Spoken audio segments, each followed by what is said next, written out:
Following content may contain material intended for mature audiences only. Viewer discretion is advised. If you are not of legal age or if adult content is not suitable for you, please exit this podcast.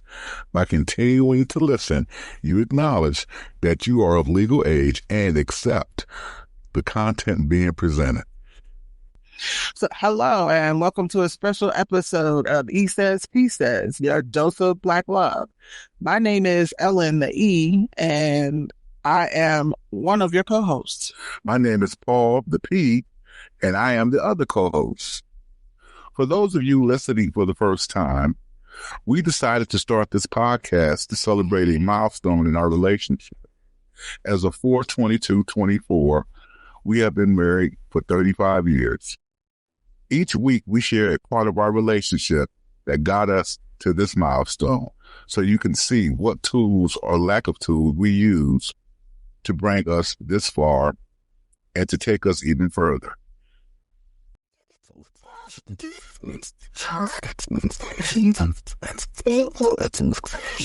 Yeah.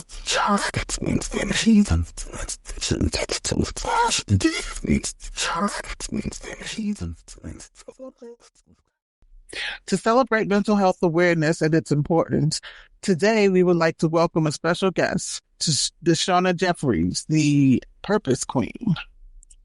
Deshauna Jeffries is a visionary leader, award-winning author, and emerging speaker dedicated to mental wellness and educational intervention.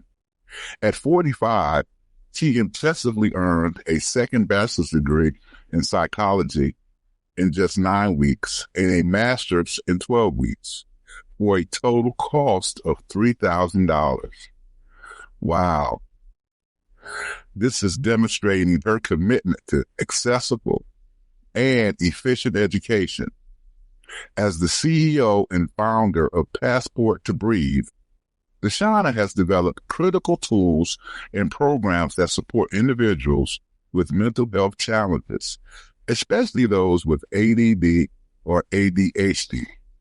Her personal battle with clinical depression and PTSD motivates her passion to empower others, leading to the creation of a transformative mental health app and a travel agency focused on healing through exploration. With her books and talks, Deshauna is paving her way as a speaker, sharing her journey of resilience and the transformative power of embracing educational and mental health challenges.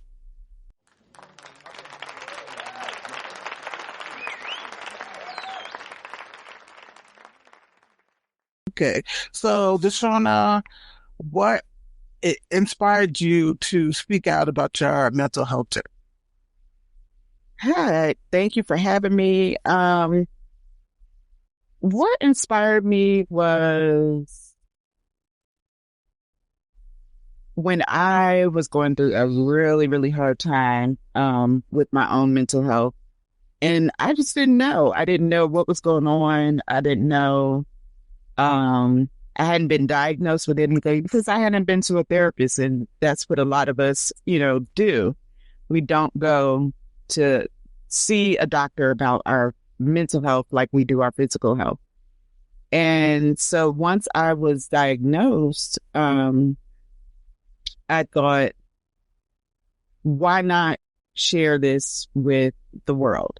We can't be quiet about it anymore. You can't walk around not knowing, why you're feeling certain ways that you're feeling. And because that could be super frustrating, not be knowing that. So it was just really, really important to me that I didn't keep it to myself, that I included the world in on my struggles and their struggles. Wow. And I can completely understand all of that. How has your mental health journey, Deshauna, impacted your life? Ooh. My life has completely changed. What?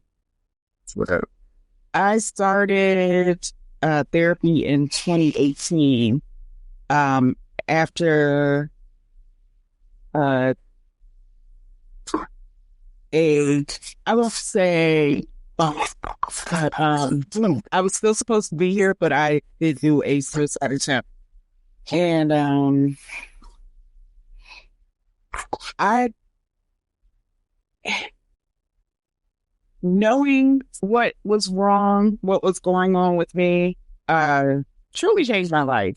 Because now I wasn't walking around trying to figure stuff out of why I was feeling certain ways, why things, why was I so anxious? I didn't know what anxiety was. Right. So it was a huge impact in a positive way. Sure. Instead of a negative way. And a lot of people think, oh, I'm being stigmatized, people are going to say this and that about me, and that's really not the case. And I'm glad the world is coming out to it. Yes.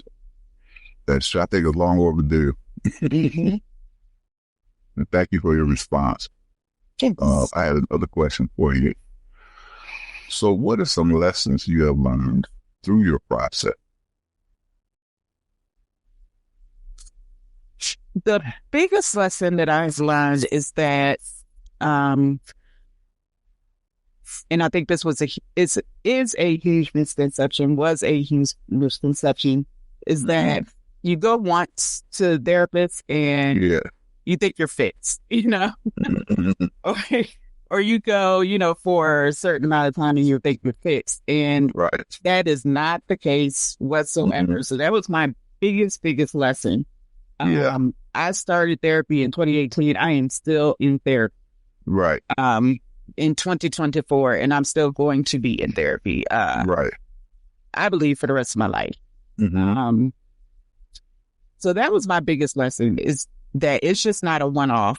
It is something that you really have to work on, especially when you're diagnosed. So I was saying the biggest lesson is that, I thought therapy was going to be, 6 months, a year, just to fix that particular problem, but it's really not.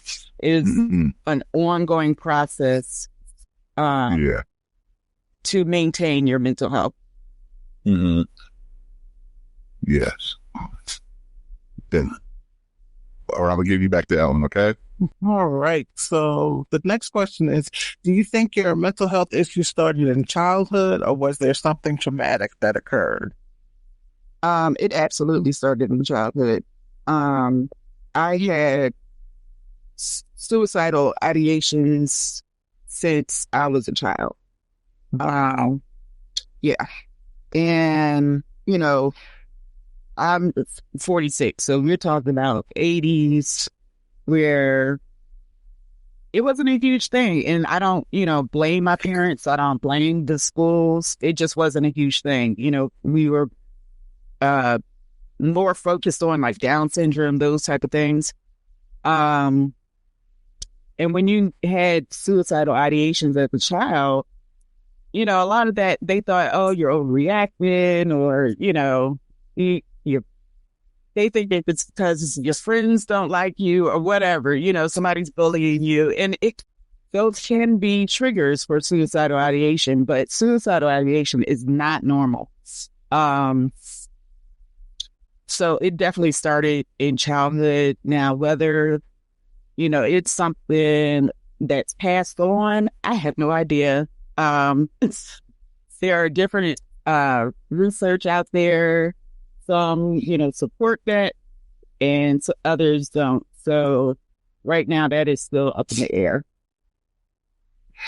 Wow. As long as we've known each other, I would never see that in you at all. But I understand, because although there's an age difference, we both come in that same group of shake it off.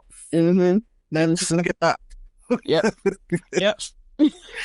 So, and it's like, what? Oh, so you need to go visit your aunt in the South. All right, see you back in the school time.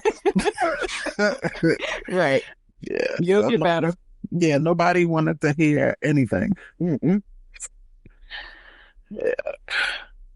And the next question is, when you realized you were struggling, how did you realize you needed help?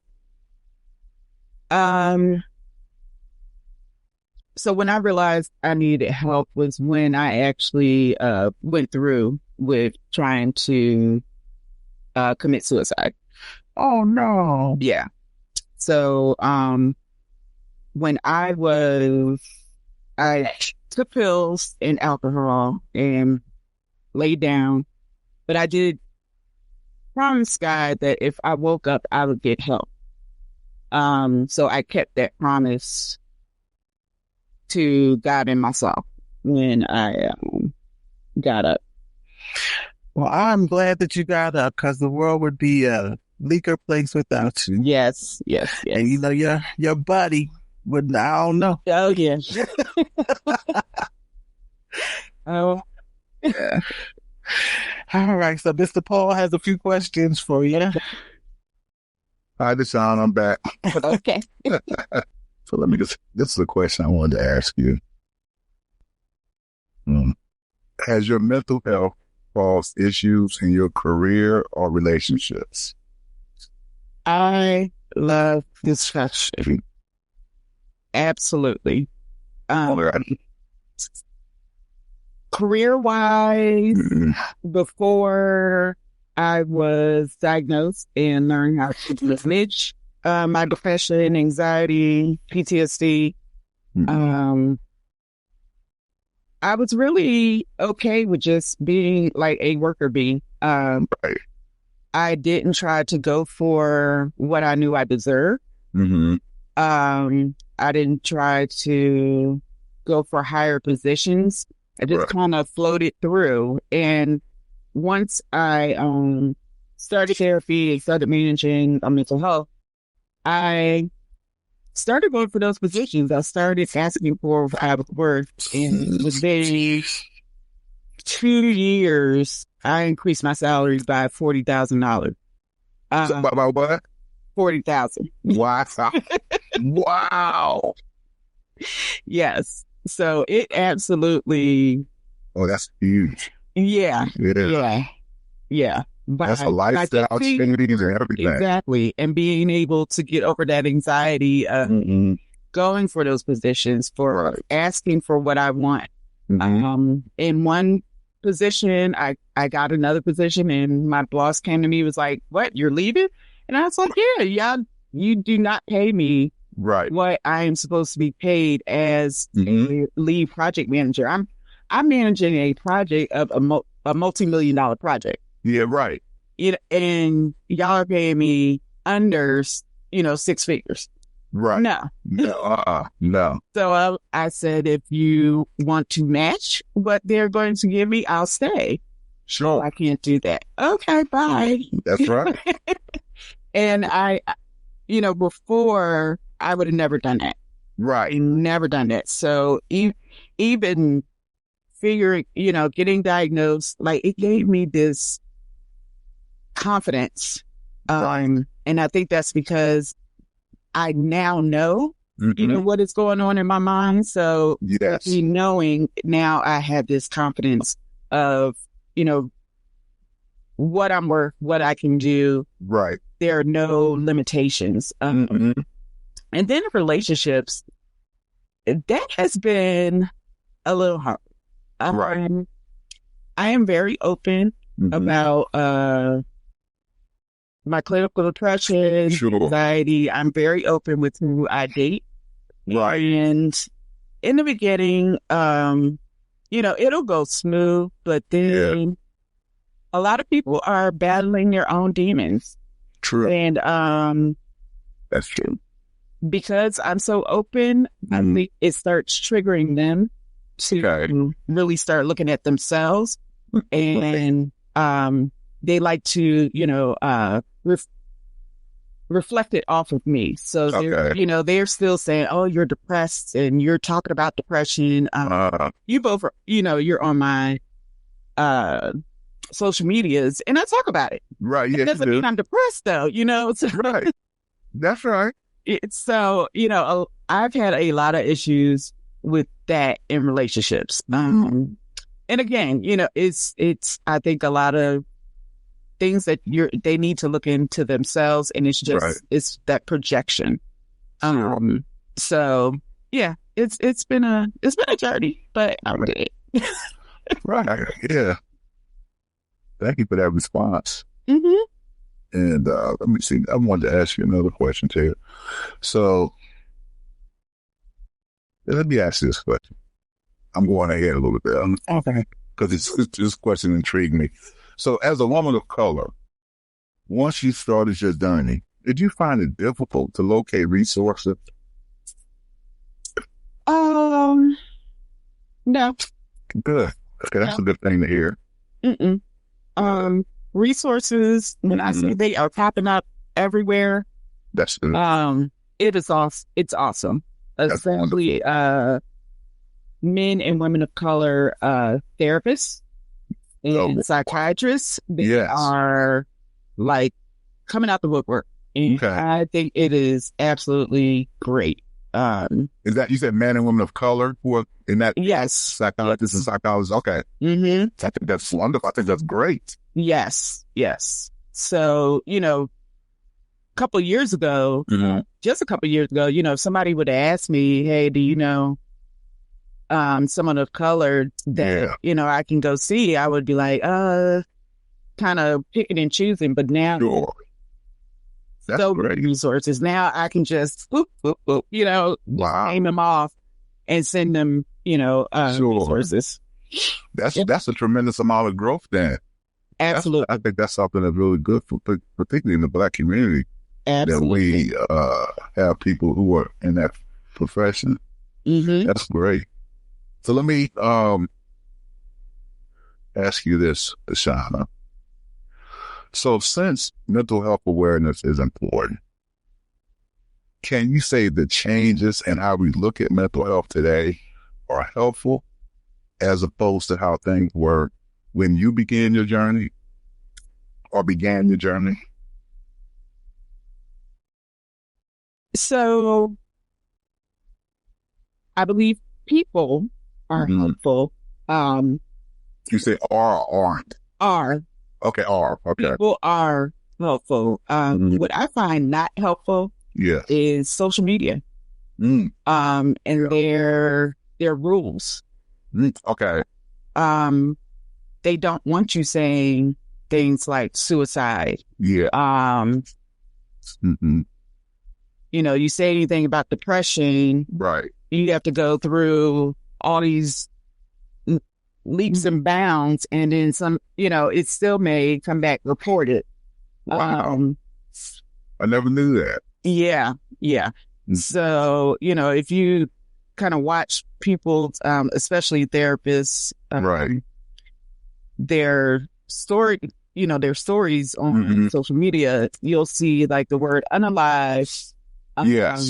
Yeah. I've seen that word. Right. And it's because they will ding you for saying suicide.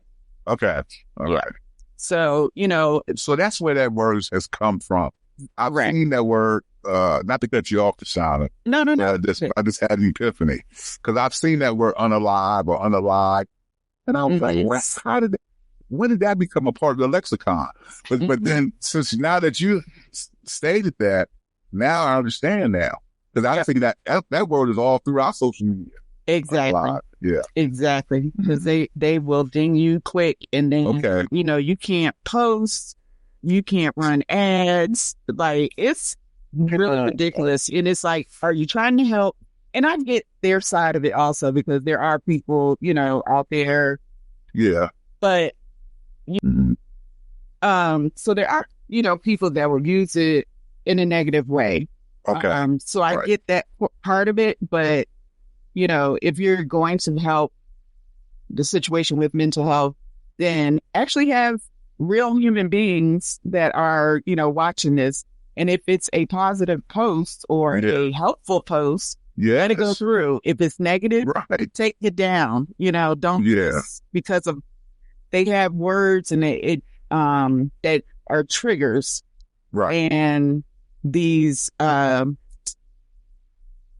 say AI, it'll automatically ding you. So these are not like people behind this, Right. So I think they really need to come up with a better solution for that. Yeah, because there's some things that I see some of your posts, things that you that really can help people. Mm-hmm.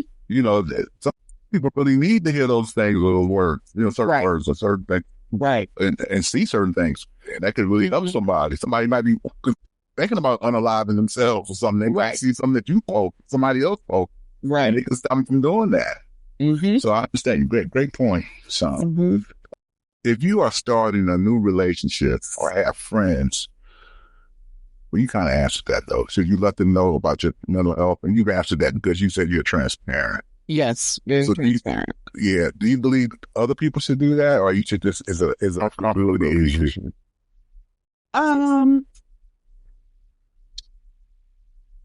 I would say it's a accountability issue. Okay. Not everybody's just going to be straight out, but with friends and new relationships, like I want you to know why I may be triggered by something or why I may shut down. Right. So I'm from this jump, I'm going to tell you what's going on. Okay. Because I may shut, especially large groups are very hard for me. So we may go out and then, it gets crowded and I may have to retreat. Okay, got you. So, I want you to know why I have to retreat beforehand. So you're able to help me through that situation. And I will also tell friends and when I'm dating, how you can help me. Sure. Because that's important too. I understand about being in a large group. I used to work for safety about security there. And I was used to being around large groups of counselors. But then the way things have been going on, in society, I'm a little nervous about being in large groups, So I understand your point. So I can get you with all that anxiety on my part as well, as far as those large groups.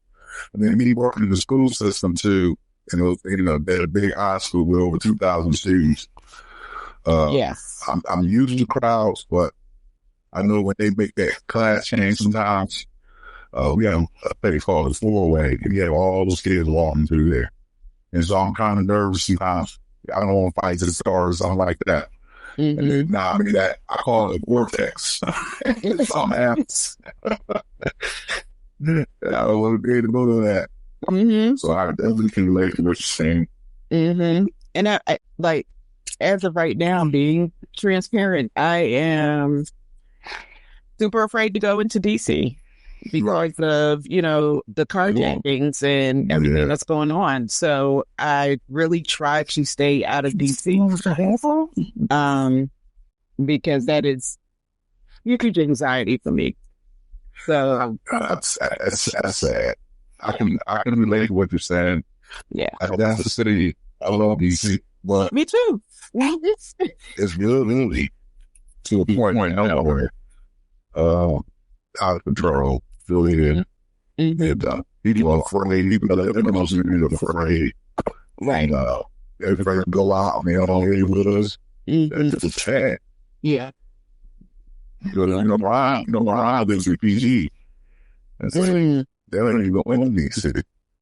Right. Yeah. Yeah. Yeah. Right. So I'm gonna give you back to Ellen, okay? Thank you for your response here. I really appreciate it. All right. So, is there anything that you can suggest for those already in a relationship dealing with a loved one with a mental issue? Absolutely. Have the conversation. Ask them how can you help? Um, if they're having a situation, how can I help you when you are going through this? How can you tell me? How can I notice, when you are going through something? Those are huge in relationships. And not just relationships, with parents and sisters and brothers, everyone that is in your life. Just if you have those conversations, it makes the person feel more at ease, and knowing that the people that are surrounding them are really on their side and, going to help them. So that's really, really important. Well, that's really good to hear, because sometimes when you're dealing with certain things, just personal issues as a woman or a man, you're not sure who to share with, how much to share. And sometimes it's not you. I mean, it's not them, it's you. And for that, I think that has actually helped me with dating, being very transparent, and it's telling about who that person is themselves. If you are really a caring, empathetic person, you're going to want to know, how can I help you? If you are not a caring and empathetic person, and sometimes, they're just scared of what that all means. But even when they're scared, I find that they're still willing to learn. That's good. That's good. Yeah. So, but if the person is just not empathetic, you don't want to be that person, no way. Yeah, definitely. Just, keep it real. So you be open about what it is that you struggle with, and they either accept you or they won't. All right. And are there signs that a partner should look for? Like if neither of you knows what's going on. Yes. Especially for depression, when your partner doesn't want to do anything, they're usually, let's go here, let's go there. And then they just start kind of retreating. Another huge one is you don't have energy. So that's where I'm sure people have heard it on social media and on TV, where they say depressed, they don't want to shower. And that's because there's no energy there. So it's not just showering, it's I don't want to get up and cook. I don't want to eat. I don't want to do anything. Those are huge signs of depression. The anxiety, like I was saying earlier, like if you're in a big group, and I love my friends because they immediately see it on my face. There's this panic that sets in, and my eyes kind of get big, and they're like, "Oh, come on."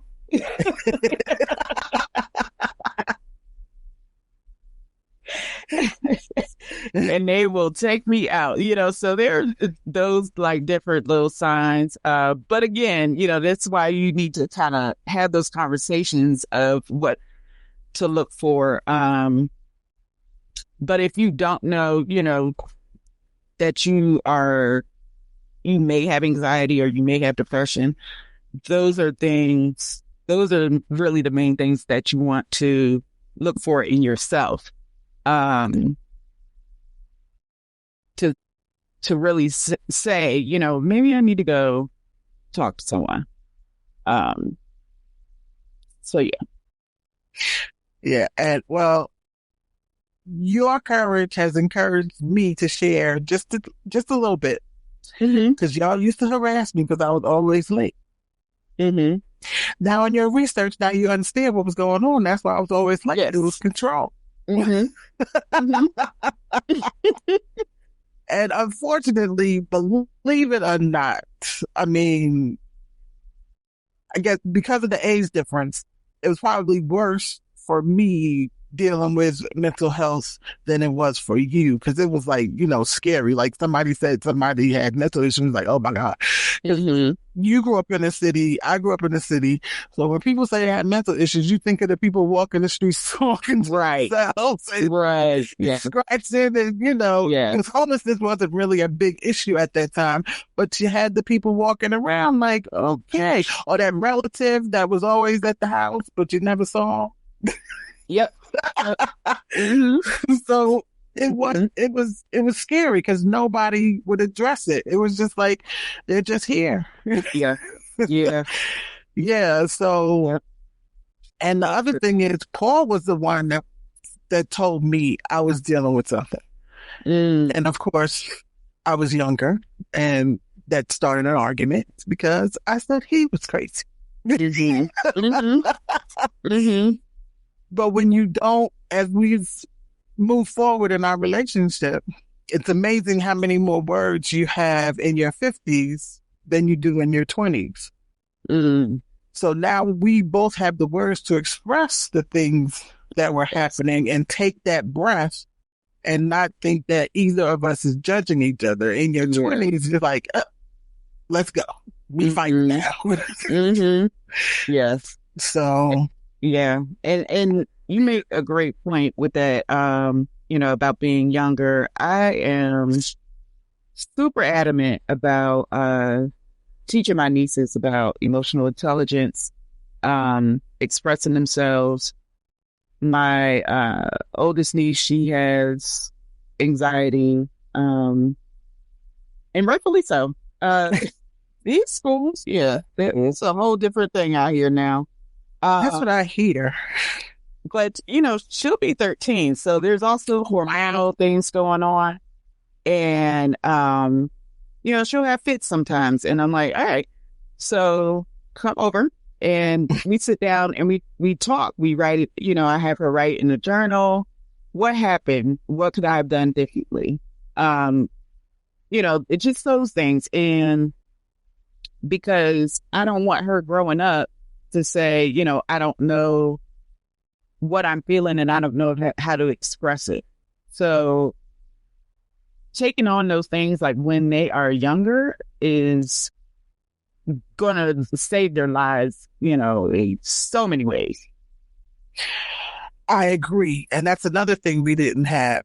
We didn't have the right to express. Yes. Your parents. It's like, cause I'm talking to my therapist and I'm like,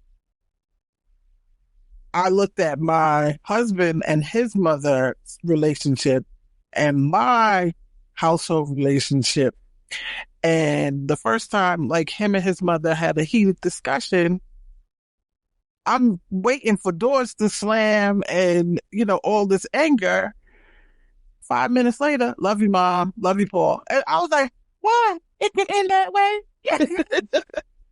I said, Dad, I was in shock because I never even, it's like once you ask the question or once you raise your voice, go to your room. It was over. So I never had that opportunity. So I was in awe. I was like, oh, and I don't know if it was, cause I had, not that he didn't have both of his parents. They just weren't, his mother was a single mom at that particular time. And I had a 2-parent household. So I don't know if that was that or that was just my mother's, just her way. But I was amazed. And he has helped me through raising our children. I saying I love you. It's not a bad word. Listening to your children. And I would just look at him like, what are you talking about? They have no opinions. Right. Right. Exactly. I don't understand what you're saying. And he was just looking at me confused. I was like, I had none, so they had none. So he has been, once you shut down your insecurities and listen to your partner, and that goes for both of us, you learn a lot. Yes. So that is good that you give your niece that space, because the kids now, because we could go home after the bullying, after whatever, you could go home regardless of how crazy it was or dysfunctional in your house. Right. You didn't have to deal or see those people until either the next day or after the weekend or whatever. So you had like a safe space. But these kids, they're on social media teasing the children. They're, texting and all this kind of stuff. Like, wow. Yeah. And I'm like, I go that's out too. Yeah, but I saw it with my oldest son, because cell phones weren't that popular. So he's not, like, he'll put his phone down, he'll turn it off. Right. He'll, like, if I texted my oldest right now while we're sitting here, 2 days later, we would hear from him on Monday. And that's the way he's always been. So it doesn't bother us. But our youngest is like, put the phone down and go to sleep. And his phone would be in the bed with him. And his phone would be in the bathroom with him. And his phone would, where's my phone? Like they leave it on the table and it blinks. They like, you see my phone? Oh God, did you look at my phone? It's like, okay. Yeah. So when he doesn't respond, like within 10 or 15 minutes, it's like, what's wrong with him? Is he all right? Let me call him. Yes. Yeah, it's two different children and two different mindsets. And I also had boys, and both of them were in sports.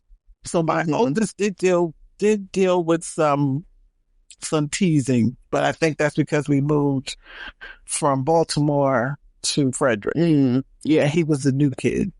Yeah. My youngest didn't have that issue because he was a baby, and so he fit in more. He felt like he was more Frederick. A lot of those kids didn't have the house. Oh yeah, right. And my oldest got teased for his parents being married. He told me that, I was like, what? I was like, what's going on with these children? Yeah, I was like, okay, but he took care of it. Yeah. And the other, growing up, our parents, arguing and, things like that. And that is a huge trigger for me. So through therapy, going back to that one question about lessons, I learned that that's a huge trigger for me. It's raising their voice, arguing. I am not that person. So what we need to say, we can say it calmly and get your point across, So in relationships, if you are yelling, that's a shutdown moment for me. Well, it used to be a shutdown moment for me. Now I know how to deal with it, but I'm not raising my voice, and I'm going to have you lower your octave. So that's another thing that, I instill in my nieces is, why are you yelling? There's no need to yell, You sound like Mr. Mock. And I don't, and for your niece's behalf and for mine, sometimes we're not yelling. We're passionate about some things, or in trying to get our point across, our voices elevate. I mean, yes, it's good to let people know that you're yelling, is a trigger, so that maybe I'm more attuned to that. But we're not always yelling because we're angry. Yeah. She's like, whatever. Hers is. Hers is. Yeah, I mean, because it'll be like we'll be in the kitchen and we'll be like we're talking right now, and like if it's a troublesome topic, voices may be raised, and then I get, "Why are you yelling?" It's like, but this is a heated topic. Voices are gonna raise a little. So, even after all of this embarrassing stuff, you gotta work. Yeah. And in those moments when someone says, like, why are you yelling? That should be it, that I've learned is a trigger to be like, oh, was I yelling? Okay. Oh, let's take this, back a step. So, I think that's important in all relationships is, I feel like you are yelling. Could we take this down a step? And I think that's important. Oh, that's so nice. No, no, we fighting again because I'm not yelling. Now I'm yelling.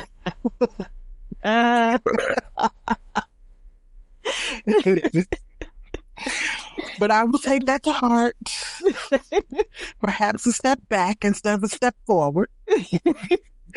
But it's it's the Brooklyn in me. You say. My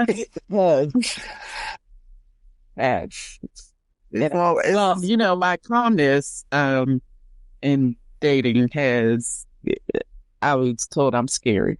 So. Yeah, see, people that get too quiet, it's like, yeah, she packing up. When I get up, she gonna be gone.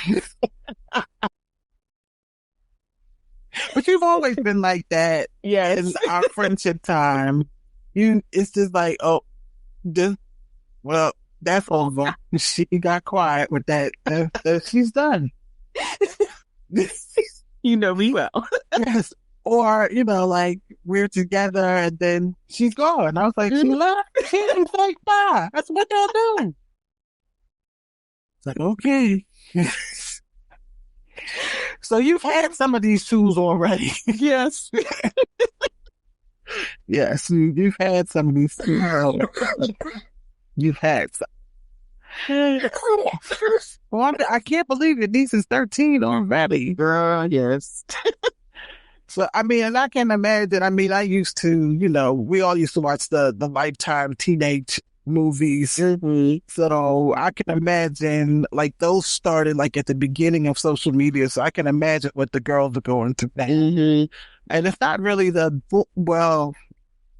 teacher here. The boys pass the information along. They don't make it up. The girls make it up. Right. Yeah, so... Well, hopefully she'll get through. She's, 7th grade? Something like that.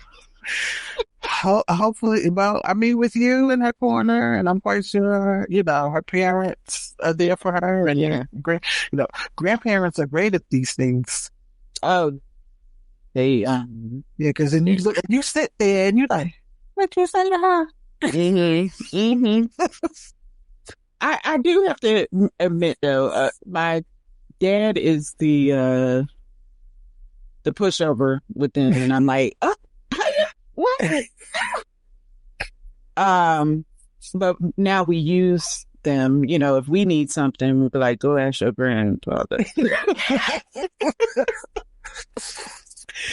Yeah, but I will say my mom,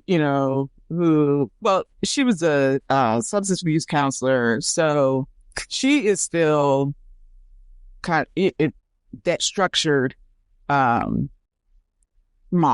So she has not changed from how she raised us to these grandchildren. They know, do not play with grandma. Wow. Yeah. And that with my oldest, my mother kind of softened. Mm-hmm. Like if he called and was like, he calls her Nana, so-and-so, such and such. Okay. Mm-hmm. Well, come on. You can come with Nana.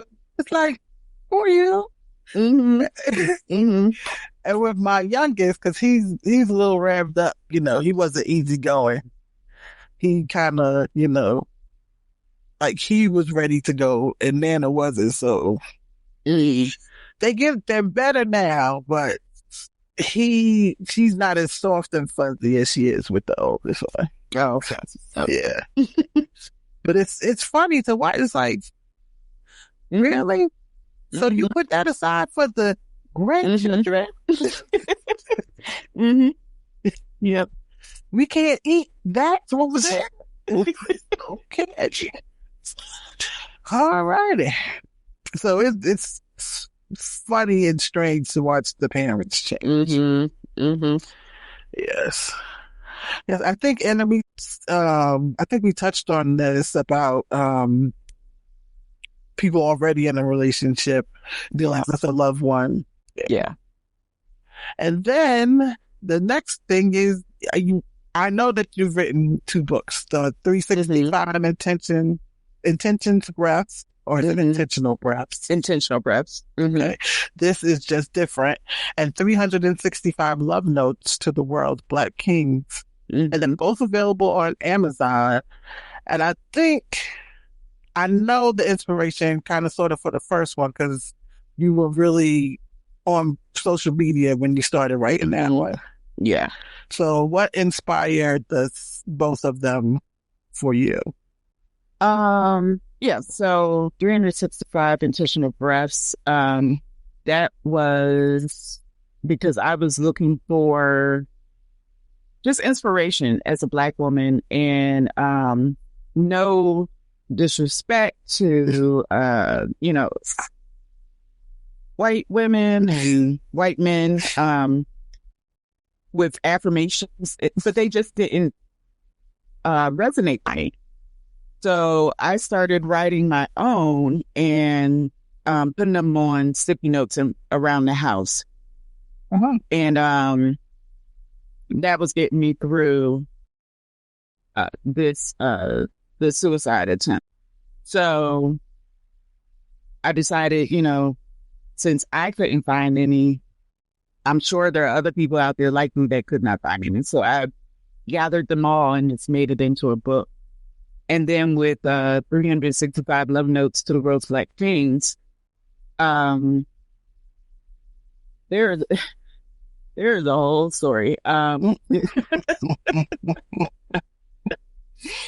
But prior to the suicide attempt, there was a relationship that I was in, and there was huge betrayal.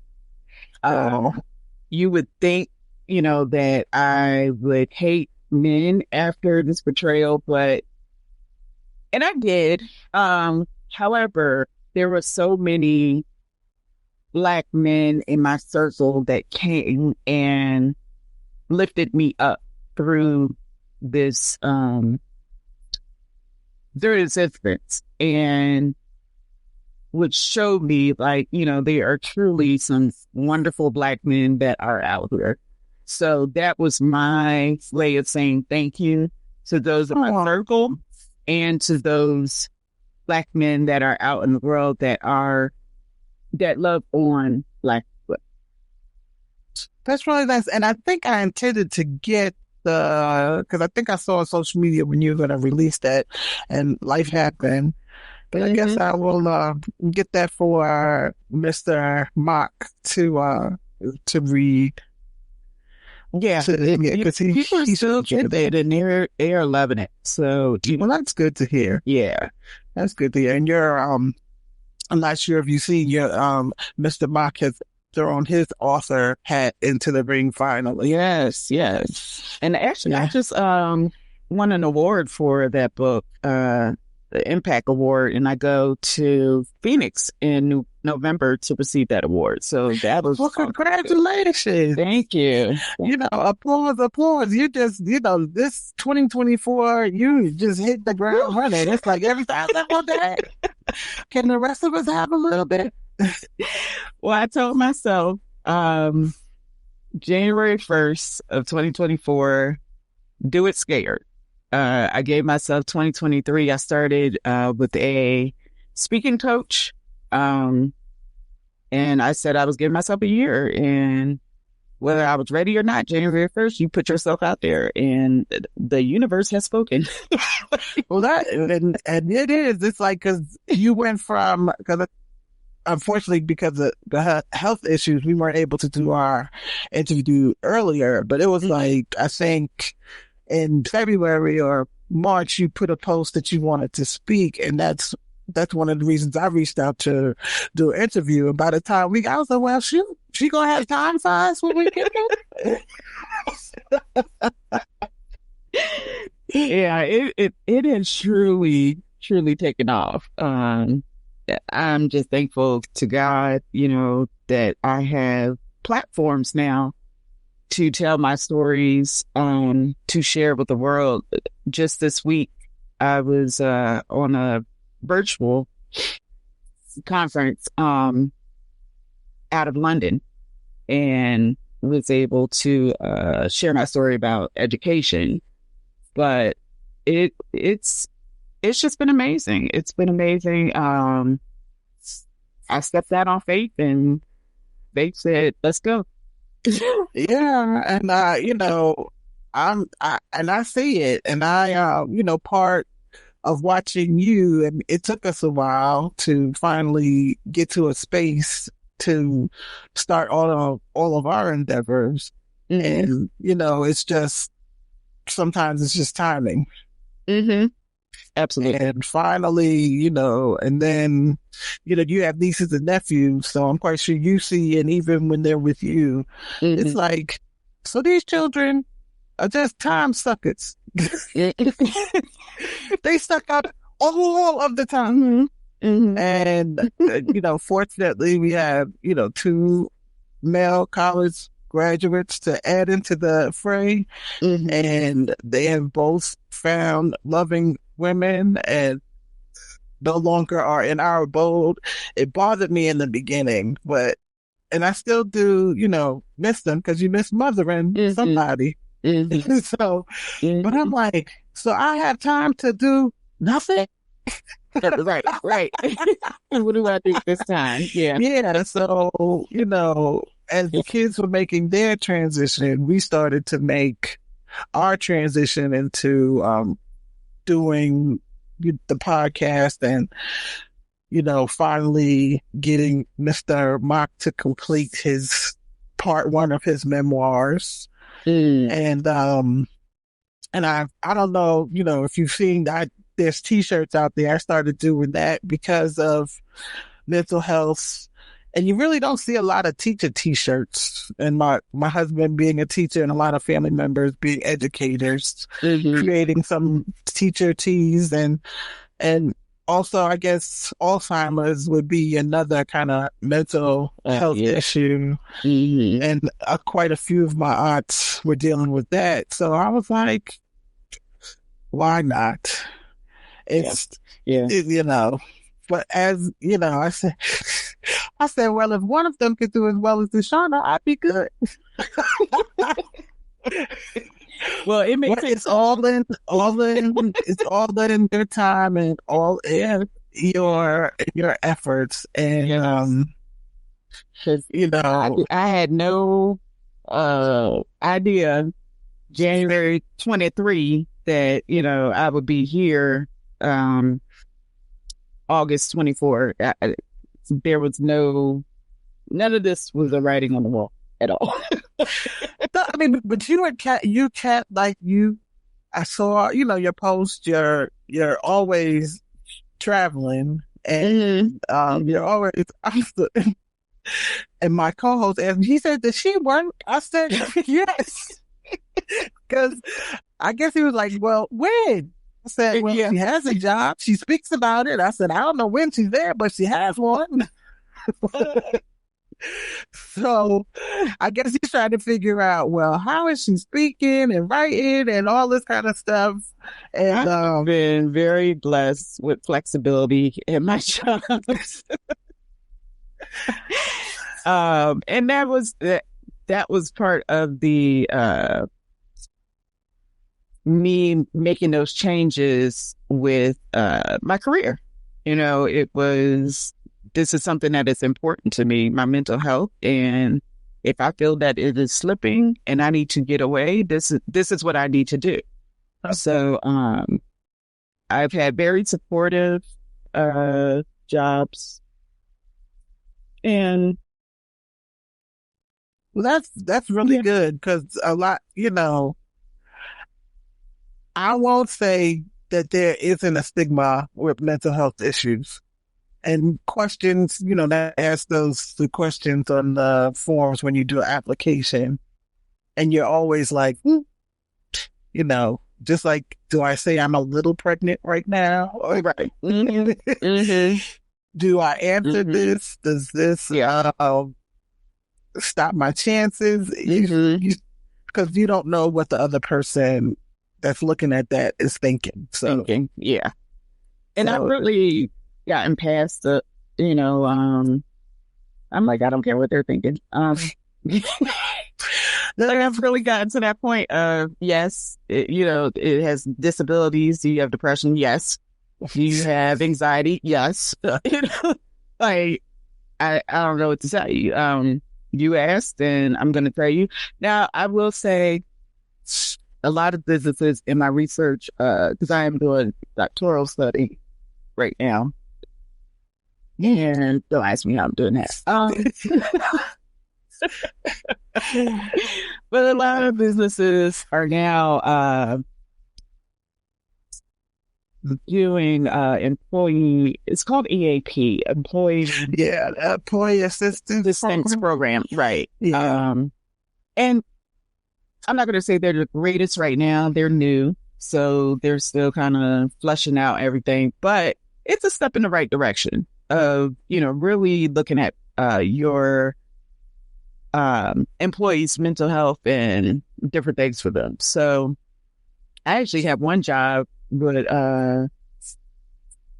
bring in massage therapists to give you hand and shoulder massages. Man, that was great. That's wonderful.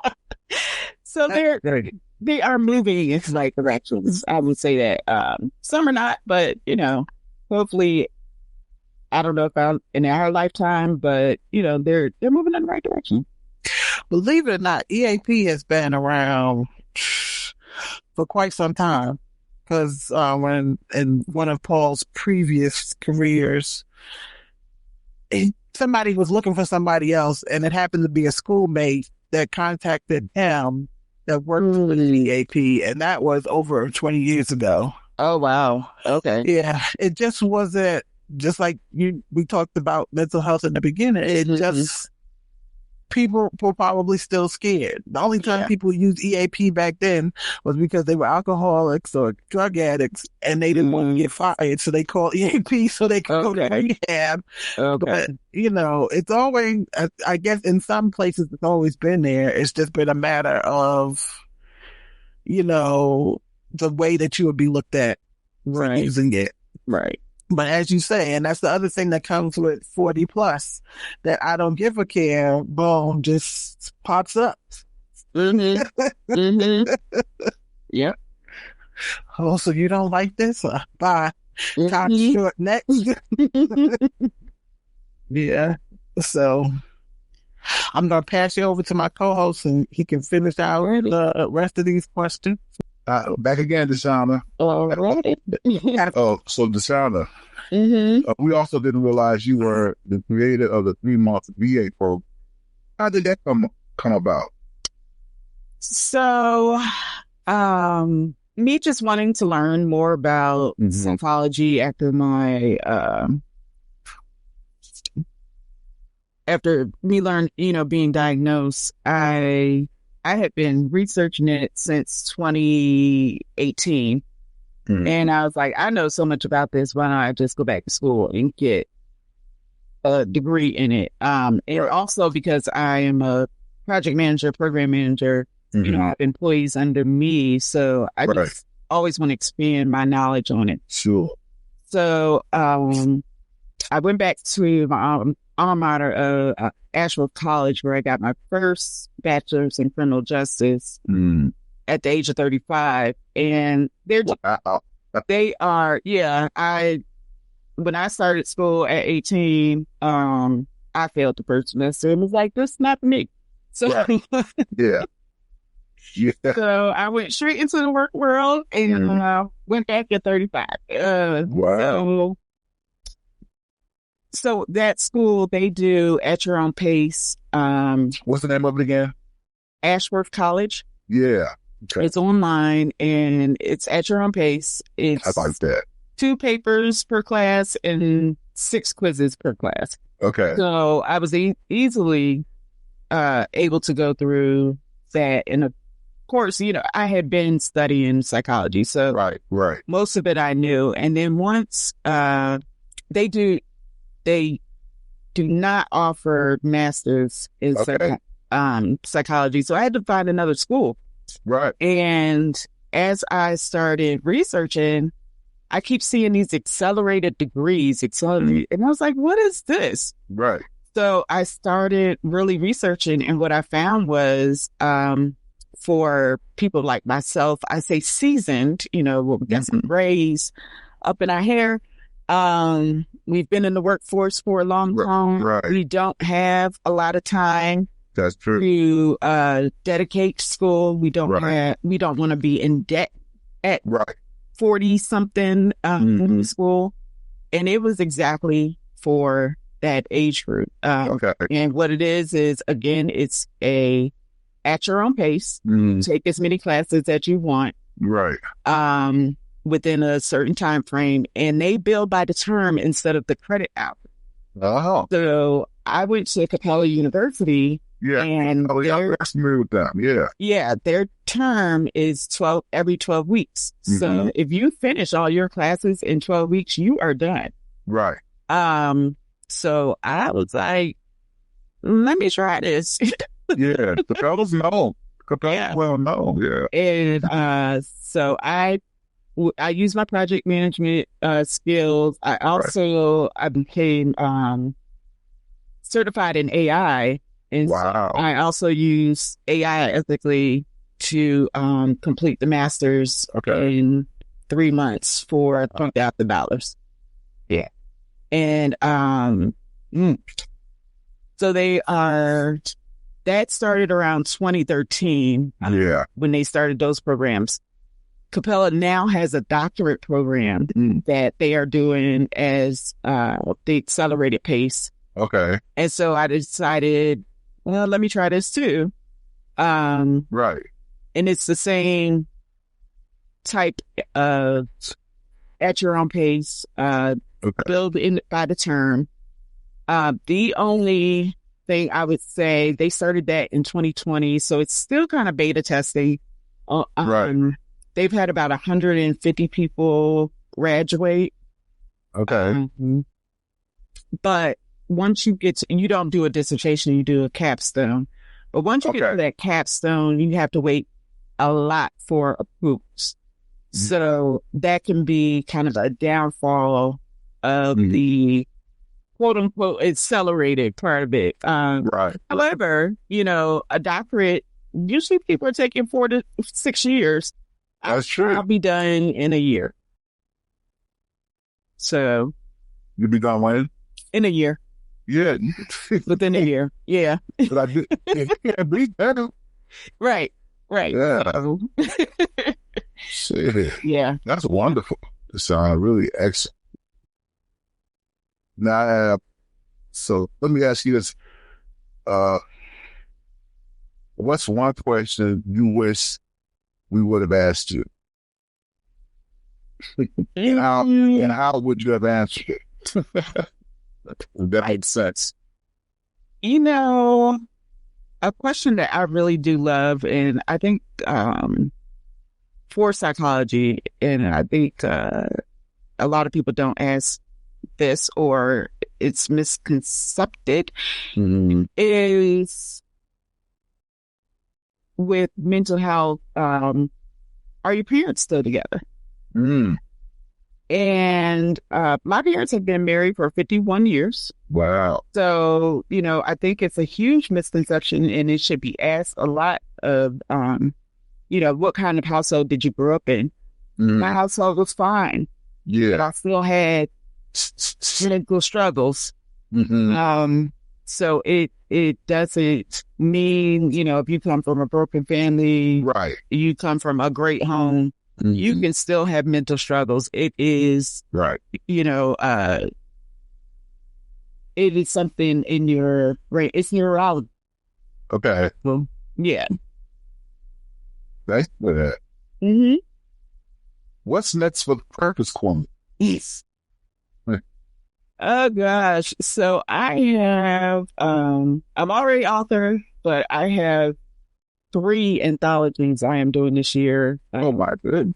Writing with others. Yes. Oh, Lord. Luckily, they are just chapters, but, they will be, coming out later this year and the beginning of next year. You really inspiring me. Wow. I'm gonna send you my. You gonna send my book to her? Yes, Yes, definitely do that. I'm gonna send it to you. It's electronic. It's on Amazon, but I'm gonna send it to you. Take a look. I'm gonna go ahead and get your books too. That's wonderful. Ask her how she came up with Purpose Queen. I forgot to ask that question. How she was? How she came up with the name, the Purpose Queen. Oh, I said, how did you come up with the name, the Purpose Queen? Because I started living my life with purpose. Ah, And start living my life with purpose. yeah. Okay. Beautiful. Yeah. That's a great response to Sean.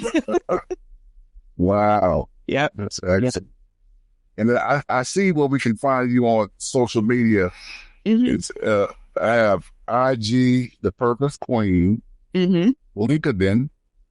It is at AIN, AI in a dash. yeah, in a dash. Okay. Mm-hmm. And then at Facebook, Deshauna Breed.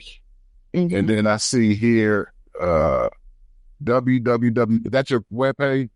Yes, a passport. A the number passport. 2 breed. Yes. Which is breed.com.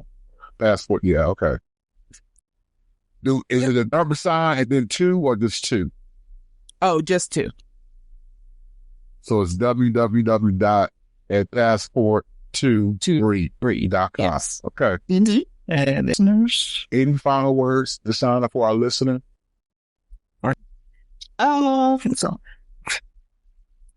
Definitely follow me because, you never know what I'm doing tomorrow.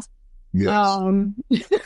That's right. That could be a benefit, Right. Everything that I do is a benefit to someone else. I always say I just want to touch at least one person. I wanna go. I'm gonna do something with you. I want to go on a trip with you. I like the trips you got. Oh, Ellen. I said, Ellen, we're gonna have to get some money together so we can go to the side. But you got fuck. I'm be rolling. I think you was. Were you in Africa with it? I was. I went to Accra, Ghana. Yeah, Mhm. that's right. I see. I'm trying to hang with the shot. Yes, sir.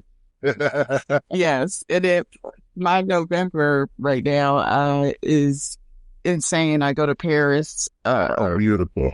to speak, and Houston to speak, and then Phoenix for my award. Wow. Yes. Sean, I'm so proud of you. Thank you. I'm so happy to be connected. I know sometimes we get so busy. I know at the school, once the school year starts, I feel like I'm so busy. I feel more like a lawyer than a teacher because of the paperwork that's involved. Yeah. So, but it seems like it's just like more and more layers with this special ed. More and more layers of paperwork. It's like you're getting closer to retirement a bit, and I'm getting busy. Yes. I'm supposed to be going to Salt Land, and it's like it's going to be a hard land. But anyway, and it's funny that, it takes for, teaching is one of those professions, Deshauna, where it takes forever to make money. And then when you get close to retirement, that's when you start making all the money. Now, I don't want to retire now. Right. I'm trying to this is the book I made as a teacher, but it takes so long. That's why I always tell young people who get into teaching, listen, if you get in the teaching profession, you're not going to make that big money right away. So if you're looking for money, that ain't it. Right away, it's for you. Now, if you want to help young people and guide young people, it's the profession for you. Right. Because you see young people, and I see them all the time. Thank you so much. And, because I've been teaching for almost 22 years. I can't believe the time went by that fast. Yeah, and I see him. I taught Shanta's daughters and, I taught all three. The other one. Nana was at the school when I was there, and I taught both the younger ones, the younger daughters. And I said, man, I got one girl, she's about to get married, and then she's about to have a baby. I'm getting older, Sean. You know, I mean, we've known each other since it's been 23 years. I know. Yeah. Let me just go by quick. Wow. I was like, damn. And I had a young boy, and the boy came up, he's a nurse now and everything. And he remembered me, Deshauna. That's the one thing about 22. Oh. He said, listen, I remember when you told me I could be anything I wanted to be. And I remember I said, what did he say? He wanted to be a nurse, but he didn't think he could do it. And he said, he remembered, I don't even remember the boy, but he remembered what I told him. See, he remembered what I told him this time. And I said, he said, Mr. Mike, you told me I could be anything I wanted to be. And just to work hard and I can make it. He said, I never forgot that. I said, what? Now, I was in the hospital, Oh, wow. But it uplifted me, it really did. He was in the hospital at the time. I can't, I had a teacher like that. We had just moved to Williamsville, New York. Yeah. And I was one of 7 Blacks in the school. And my English teacher, I will never forget, he said, you are going to be a writer. One. That was 5th grade. Look at that. See that? Yeah. You see? Yeah. Yeah. I know my English teacher. I had Miss Kruger. She used to tell me, you can write. You just have to. What she say? I was at one inner city high school, so we didn't really. They wasn't teaching us all that grammar and all that. When I went to college, they tore my ass up because I could write for content, but I didn't have the grammar stuff down. And I finally got it when I was in college, but that was stuff I should have been, they tried to teach it to me. I just wasn't catching on to it, I guess. But when I got to college, I really started learning that grammar.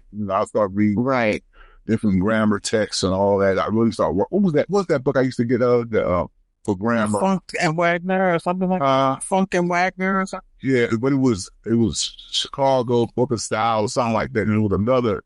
It's the real small, real thin text. I know you know what it is. It's something Strunk and White or something like that. Yeah, that's and that's what helped me to get through it, child. But the sound, I just want to say thank you so much. You're welcome. Thank you. When you come back in town, I'm gonna take you out to dinner or whatever, so we can talk more. Yes. And when I'm done, I will reach out to y'all because that's gonna be a big party. Okay, that'd be wonderful. Yes. Good. Love to see you again. Hold on, let you talk to Ellen, okay? Okay. All righty, Miss Purpose Queens. Thank you so much for joining us on E Says, P Says. And before we let you go, is there anything that you want to let our listeners know that you are doing that you want them to be a part of? Or she already. Follow me. I am also teaching, about how to get those degrees faster. So if you are a seasoned adult like me, just reach out and seasoned. Just reach out and be true to who you are. And mental health is a wonderful thing. Embrace it. That's it. All right. Well, it has been a pleasure speaking with you. And I'm, in the words of my co-host, glad we reconnected. And we look forward to seeing you in person at some point before this year ends. All right. Thank you for having me on. All right. I'll talk to y'all later. Okay.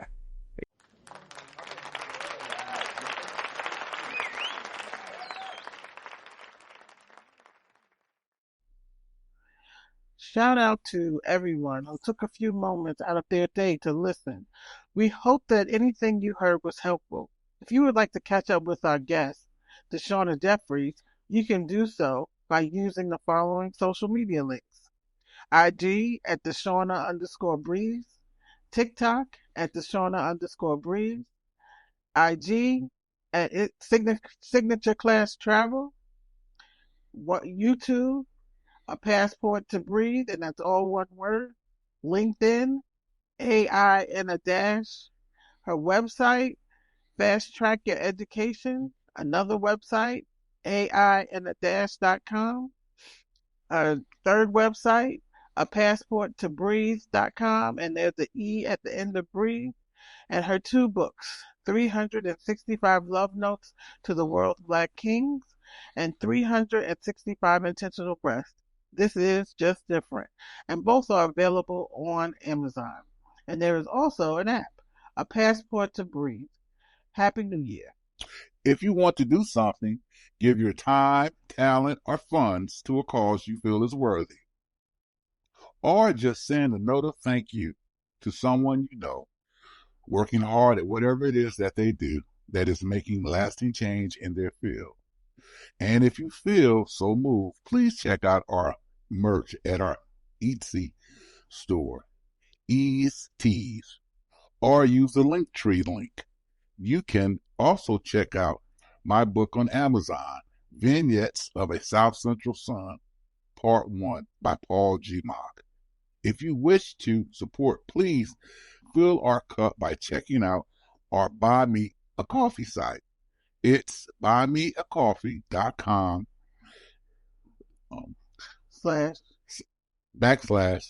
E Says P Says. All support is much appreciated and will be put to good use. Thanks for joining us this week on E Says P Says, your weekly dose of Black love. Check us out on our social media platforms: Facebook, E Says P Says, Instagram at E Says P Says, TikTok at E Says P Says, YouTube at E Says P Says Live, and on X at E Says P Says. And make sure you subscribe to our podcast on your preferred platform so that you don't miss any of our episodes. And please feel free to leave any questions or comments on one of our social media platforms. See you next week. 1, 2,